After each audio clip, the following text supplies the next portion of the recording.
이 시대의 특별한 시험 극복하기 파트 1 잭 푸닌. 지금 우리가 사는 이 시대와 적합한 어떤 것을 생각해 볼 때 지금 확산되고 있는 코로나 바이러스에 대한 세계 사람들의 생각을 살펴보면서 저는 마태복음 4장에 나오는 예수님의 세 가지 시험을 생각해 보게 되었습니다. 그 내용이 지금 우리 시대에 얼마나 적합한지요.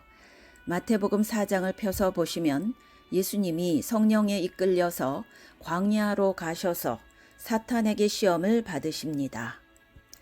흥미로운 것은 비록 시험과 시련은 사탄으로부터 오는 것이지만 성령께서 예수님을 인도하신 것입니다. 이런 시험에는 분명 목적이 있습니다. 그리고 그것은 우리에게도 똑같습니다. 우리가 제일 먼저 기억할 것은 우리에게 어떤 시련이나 시험이 있습니까? 기억하십시오. 여러분이 하나님의 뜻 가운데 살 때 성령께서 여러분을 시험의 자리로 데려가신다는 점입니다. 물론 여러분이 성령님께 불순종해서 하나님이 인도하지 않으신 시험을 여러분이 당할 수도 있습니다. 그래서 우리가 최선을 다해 하나님의 뜻을 행하고자 할 때 성령께서 여전히 시련 가운데로 인도하십니다. 흥미로운 것은 마태복음 4장 본문과 병행 구절인 누가복음 4장에도 같은 시험이 기록되어 있는데요. 누가복음 4장 1절에 예수님이 성령에 이끌려 광야로 가셨는데요. 거기서 40일을 시험을 받으셨습니다. 그리고 40일이 끝났을 때 누가복음 4장 14절에 예수님은 갈릴리에 성령의 능력으로 돌아오셨다고 했습니다. 성령에 이끌리어 마귀에게 시험을 받으셨고 성령의 능력을 받아서 돌아오셨습니다. 이것이 우리가 기억해야 될 구절입니다. 지금도 우리에게 이런 시련을 직면하게 하시도록 허락하신 분은 마귀가 시험하지만 성령이십니다. 하나님께서 이 세상을 통제하십니다. 하늘에 계신 우리 아버지여 라고 우리가 기도할 때 우리는 위에 계신 우리 아버지는 우리를 사랑하시고 그분이 이 우주를 다스리시는 분임을 인정하는 것입니다. 그래서 우리는 항상 기억해야 합니다. 고린도전서 10장 13절에 우리가 감당할 능력 밖의 시험은 허락지 않으십니다. 여러분 중 많은 사람들은 물질이나 음식 등에 있어서 지금 아주 극심한 시험은 받지 않으셨습니다. 그렇지만 제 생각에 인도의 촌에 있는 CFC 지교회들의 가난한 형제들은 물질이나 음식 면에 있어서도 극심한 시험을 받고 있습니다. 지금 일자리가 없거든요.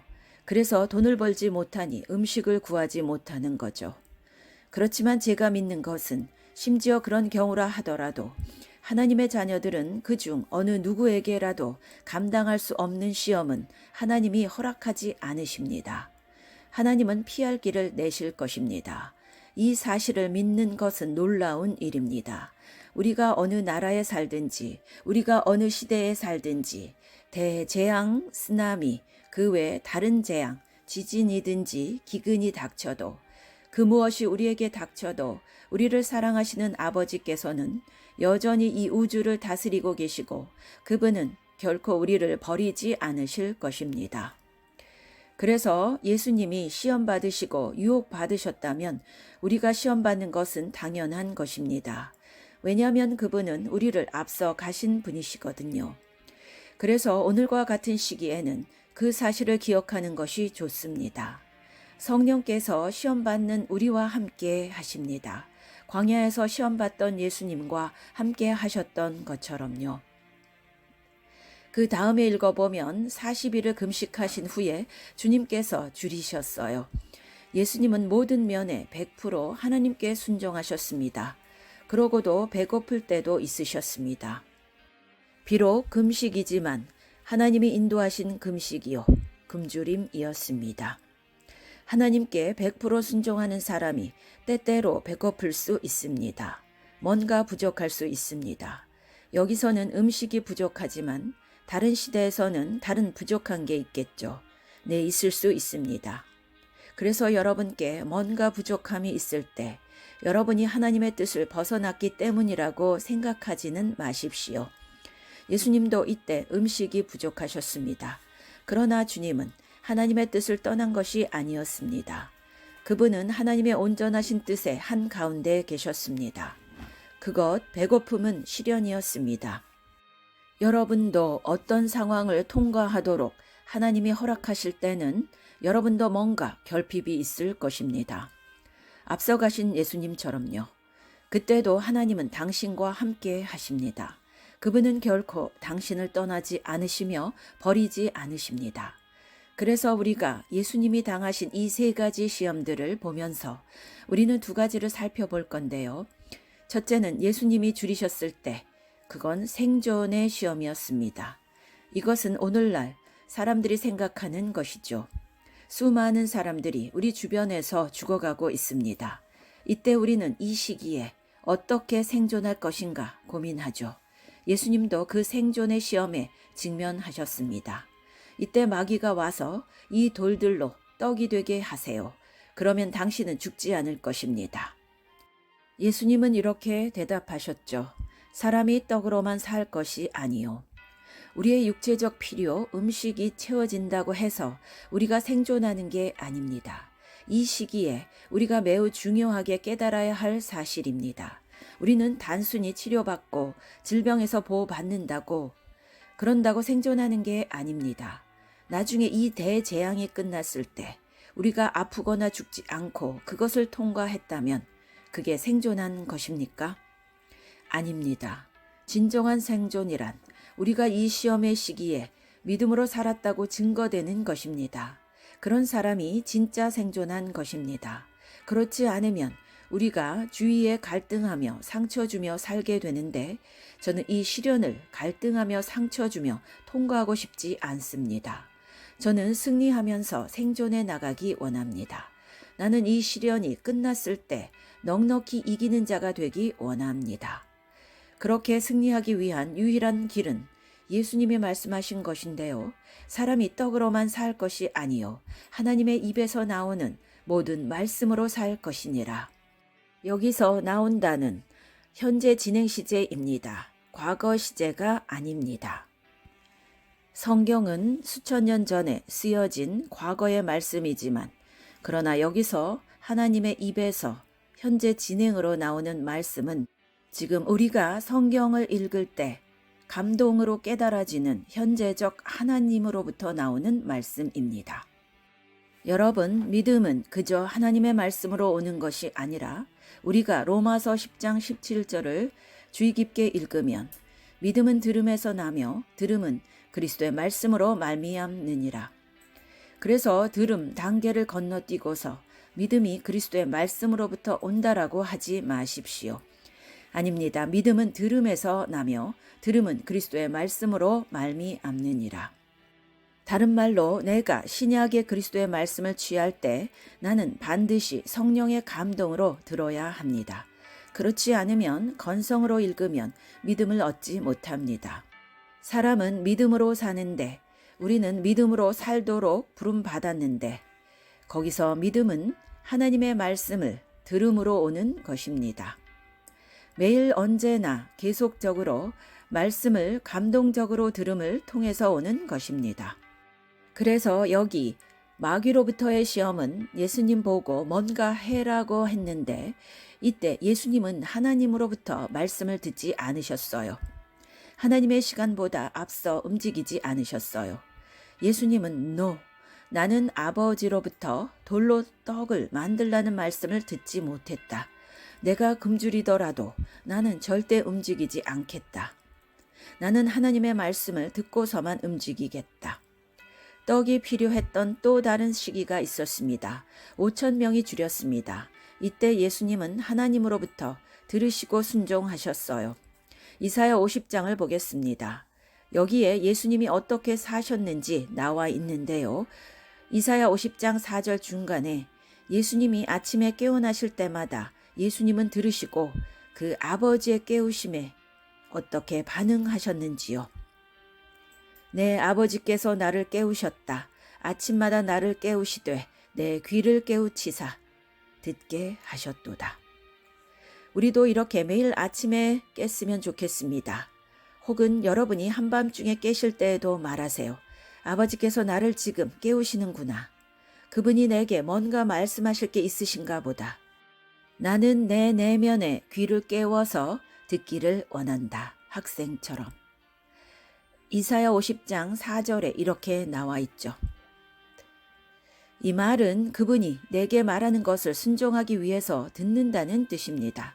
어떤 지식을 축적하기 위해서 듣는 것이 아니고 다음 주에 설교하기 위해서 오늘 내가 듣는 것도 아니고 성경을 연구할 때도 마찬가지죠. 그것들은 자기 영광을 위한 것이고요.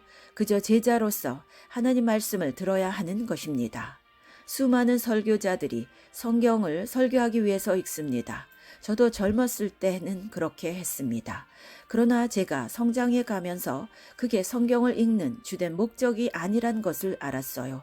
나는 제자로서 말씀을 들어야 했습니다. 저보고 뭔가를 순종하라고 하나님이 성경을 통해 말씀하시는 것입니다. 그걸 기억하십시오. 하나님께서 여러분에게 말씀하시는 것에 순종하십시오. 그렇게 하면 다른 사람에게 나눌 것도 주실 것입니다. 그러나 성경 말씀은 여러분의 삶에 먼저 적용되어져야 하고 그 다음에 설교하십시오. 그러면 외식하는 자가 되지 않을 것입니다. 그러나 여러분이 오직 설교나 다른 사람에게 가르치기 위해서 말씀을 듣는다면 여러분은 외식하는 자로 인생을 마치게 될 것입니다. 제가 심각하게 말씀드립니다. 아니면 자기 영광을 추구한 자로 끝나버릴 것입니다. 제가 구약에서 한 사람의 예를 들어볼게요. 욥기 23장에 예수님만 하나님의 말씀을 음식보다 존귀히 여기지 않았어요. 40일을 금식하고 나서 줄이실 때 나는 여전히 음식이 아니라 하나님의 말씀을 원한다고 말씀하신 것은 정말 대단한 것입니다. 욥도 욥기 23장 12절에서 이렇게 말했어요. 내가 정한 음식보다 그의 입의 말씀을 귀히 여겼도다. 나의 새끼 음식보다 굉장한 말씀입니다.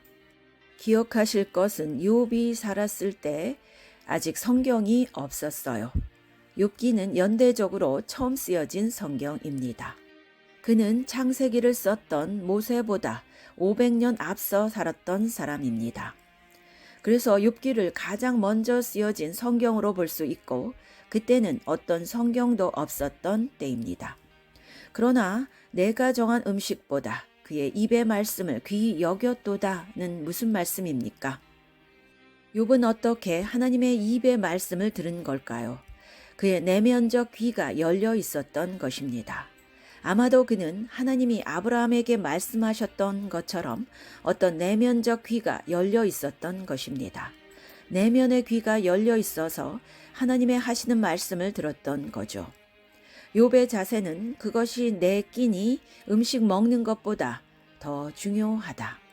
그는 그런 자세를 가지고 매일매일을 살았습니다.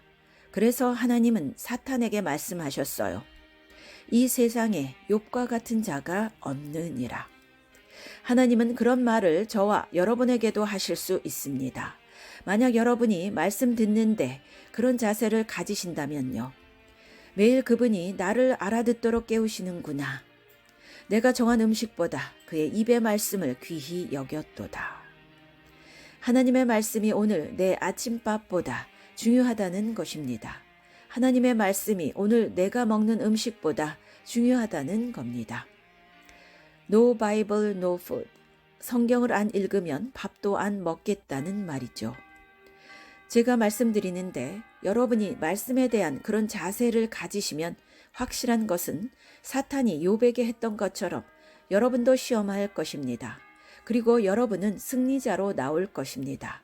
성경에 하나님이 욥을 갑절로 복을 주셨는데 여러분도 갑절로 복을 받을 것입니다. 이것은 말씀에 대한 자세 때문입니다. 그 자세가 내가 승리자가 되도록 도와줍니다. 모든 재산이 없어져도 모든 자녀가 죽는 상황에서도요. 이것이 지금 이와 같은 시련의 시기에 우리가 깨달아야 할 첫 번째이고요. 즉, 나는 언제나 하나님의 말씀을 들어야만 하겠다. 하나님이 나를 아침마다 깨우신다. 그저 성경을 15분간 건성으로 읽으라는 게 아니고요. 듣는 귀를 항상 가지라는 것입니다.